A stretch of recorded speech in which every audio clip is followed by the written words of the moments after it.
Voilà, on ouvre la porte. Donc là, la porte de salle de bain s'ouvre maintenant complètement. Avant, elle ne s'ouvrait pas, elle butait contre la douche. Et donc, la poignée était un danger puisque ma mère s'était quand même approchée après la poignée. Donc, on a ici maintenant l'entrée de la douche qui fait 60 cm une fois qu'on a remué le pare-douche. Donc là, maintenant, c'est pratique. Ici, on a la partie fixe qui fait 80 cm le pare-douche. Alors qu'avant, il faisait 1 mètre, ce qui fait qu'on avait à peine 50 cm pour entrer dans la douche. Sur la finition, donc on peut regarder, souvenez-vous, l'angle ici est en accordéon. Là maintenant, on a un angle qui est propre. Bon, on a quand même, ça c'est des trous dans la matière qui ont été bouchés.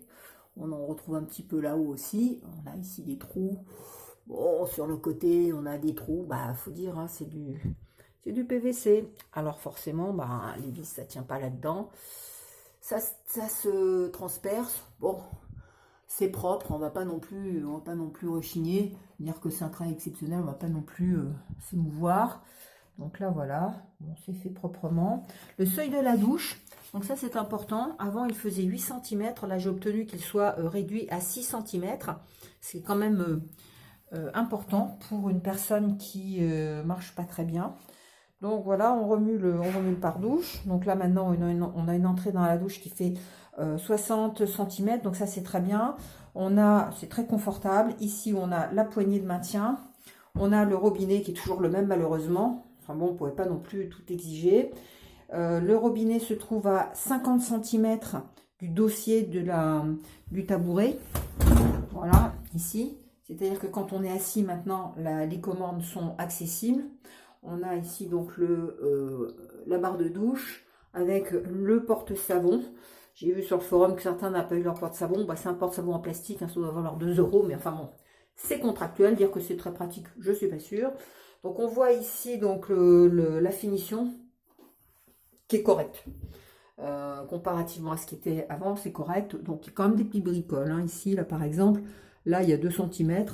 Et quand on est en bas, il y a 0. Donc les aplombs sont pas tout à fait bien. Ça reste quand même un produit fini, propre. Alors dire que c'est formidable, non. Le bac à douche est en fibre de verre avec de la résine dessus. Il a fallu au moins 8 pieds pour soutenir le bac et pas qu'il plie quand on monte dedans. Il faut vraiment s'assurer que le plombier le fait bien. Là, l'installation était refaite, donc là, le plombier a vraiment fait attention. Il a mis tous les pieds qu'il fallait. Mais enfin bon, l'équipe d'avant, on n'en avait mis que 4, donc de toute manière, ça n'aurait pas été quand même très durable. Alors sur les finitions, l'étanchéité, alors ce qui est quand même intéressant, c'est que je l'ai vu monter, je l'ai vu démonter, donc quelle catastrophe. J'ai fait quelques photos, je l'ai vu monter. Il faut savoir que le plombier n'avait aucun plan, c'est moi qui ai dû faire le plan de l'installation, ce qui n'est pas tout à fait normal. Visiblement, Indépendance Royale n'a aucun service pour faire un plan, alors que de toute façon, c'est quand même la base. Ils ont peu de connaissances techniques, pour dire pas du tout, mais enfin, on ne va pas exagérer non plus.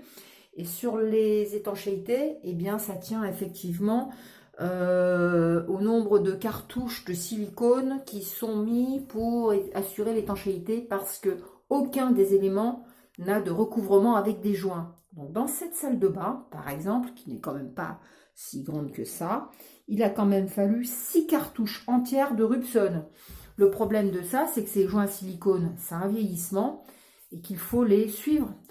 C'est comme un joint de baignoire. Si on ne suit pas ces joints, et bien au bout d'un certain temps, bah, ça devient un peu raide, ça perd son élasticité, donc c'est plus vraiment étanche. Et donc en étant plus vraiment étanche, et bien ça risque de fuir directement chez le voisin du dessous. Donc il est important effectivement de demander bien les assurances à la fois d'Indépendance Royale et de son prestataire, parce qu'Indépendance Royale ne fait rien, ils ne font que vendre. Ce sont des vendeurs de salade. Enfin bon, de salle de bain, ou de baignoire, ou de pseudo bac à douche. Voilà, donc l'installation cette fois-ci a été refaite très proprement. Ça reste quand même un très grand bricolage. Ça ne vaut pas 6 400 €, il ne faut pas se tromper. Là, j'ai obtenu au bout de 12 mois d'efforts que l'installation soit intégralement refaite. Donc bon, effectivement, là on peut dire qu'on a satisfaction. 6 400 €, c'est de toute manière beaucoup trop cher. Si vous êtes décidé à faire ce genre d'installation, mon juste conseil c'est de mettre en concurrence, ça, je n'ai pas changé d'avis, pour moi, quand même, quand je vois comment c'est fait et comment est la prestation, puisqu'en fait, le plombier, il peut faire que ce qu'il peut avec ce qu'on lui donne. Un bac à douche qui est un plat complètement sans joint, sans becquet, d'étanchéité, sans rien, avec une étanchéité qui n'est faite qu'avec l'épaisseur du joint. Bon, ben, c'est pas sérieux. Mon conseil quand même, c'est de contacter votre plombier qui de toute façon pourra vous faire une installation finalement pas si longue que ça, parce qu'en fait la douche là, effectivement elle est faite en une journée. Là le plombier il est arrivé à 8 h du matin, il est parti à 19 h 30 et il a travaillé toute la journée sans s'arrêter. Mais enfin ce qu'il faut se dire, c'est que bah, ça a été fait vendredi, samedi, dimanche, ma mère ne pourra pas se servir de sa douche avant lundi. Bah, si le plombier tout normal était venu faire une douche avec finalement du matériel tout à fait normal, eh ben, il n'aurait pas mis plus de 3 jours, donc l'installation, bah, elle aurait mis un peu moins de temps à être faite, mais enfin le temps d'immobilisation est exactement le même. Donc bon, voilà, c'est le travail qui a été refait. Bon, par rapport à ce qui était fait, vous voyez la précédente vidéo, on a quand même une grosse amélioration. Dire que c'est miraculeux, non, mais enfin on peut dire que c'est propre et correctement fait. Voilà.